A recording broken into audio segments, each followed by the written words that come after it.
For this fly, it's a black buzzer with the use of Mirage. We've got a B110 hook. I've got a size 10 in the vise, but you can tie them down to 16s. What I'm going to do is I'm going to start with my Wisp 14.0. I'll start just in line with the point. What we're going to do is we're going to use some silver wire for the rib. Fine silver wire.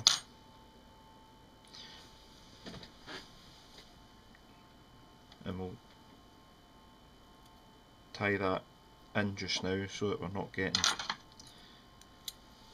any bumps or bulges when we're going down the body. So we'll catch it in and just wind, touching turns down the hook shank. Now you can tie these on straight hooks as well. 175s makes a great hook for it, but I like the curved buzzer. Just right round, back up. And the thing with using a 110 rather than a 100 is obviously you get slightly thicker body because the hook's thicker, heavier gauge wire. Right, so that's all the wire covered, and we'll go back down again. This is all just about getting the taper of the body correct and back up. And some of the buzzers you'll see people using in Rutland are really fat. And all I'm doing is knocking down as far the next time and then coming back up again. So we're basically stepping it.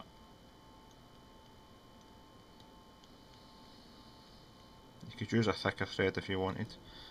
I'm quite happy with that one. Right, so that's us done the body. Very simple fly, just wind the wire, slightly making the gap wider as we go up,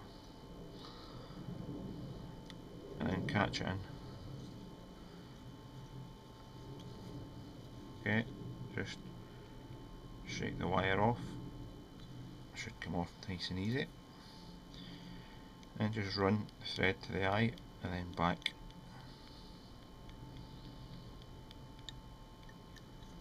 Right, next thing I'm going to use Mirage Tinsel. I'm going to use, on a size 10 I'm going to use a large. Once I get down to a 12 I would go to medium, and then medium for a 14 and 16 would be a small. So just catch that in, tie it down,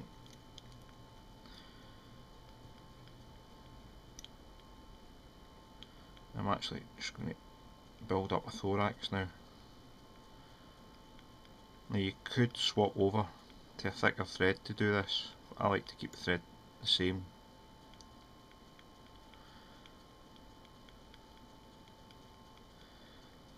And just keep going.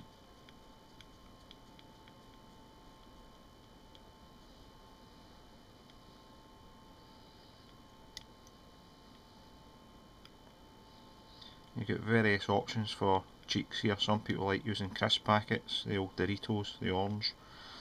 I like to use Biots. I like to tie this with a Sunburst Biot or a lime green. So I'll tie it with a lime green today. Right, so that's not too bad because we obviously don't want to have it completely built. So this is our lime green Biots. Cut two off. Now they're quite thin at this end, so I'm going to trim them. So I'm holding the two together, trim it there, then we'll catch it in, okay, and we'll catch the other one in on the other side, then we'll just go forward again,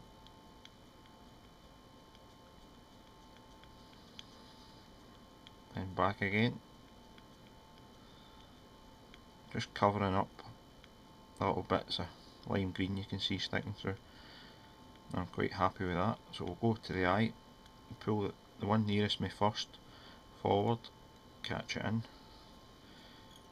2, 3, and just give it a wee pull, and we'll catch that one in, 1, 2, 3, a little pull. Now I'm going to whip finish it because Biots, they're a nightmare to get back in if you've already trimmed them. So a little whip finish, couple of millimetre of thread just to make safe my fly. Pull the thorax cover over, catch it in, 1, 2, then just go pull the thorax back and catch it in for this side as well, and then just trim it. Once it's varnished, that will sit down.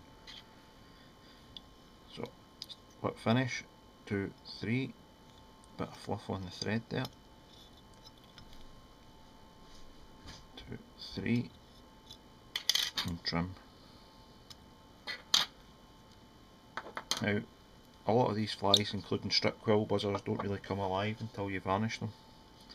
So we're going to dab the varnish under the wire, under the thorax cover. I'm going to push that over a little bit, and we'll just varnish the rest. Now you're probably talking easily 2 or 3 coats of varnish. First one's going to sink into the fly, but this also helps the fly sink when you're fishing it. So I'll just keep coating it with varnish.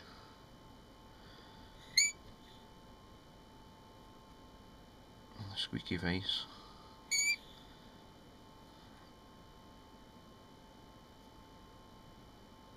And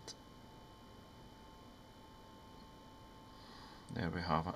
As I says, you can change the colour of biots. You could use red, pink, you can use anything you want really. Change the colour of thread, but it's a basic fly. It's a superb fly.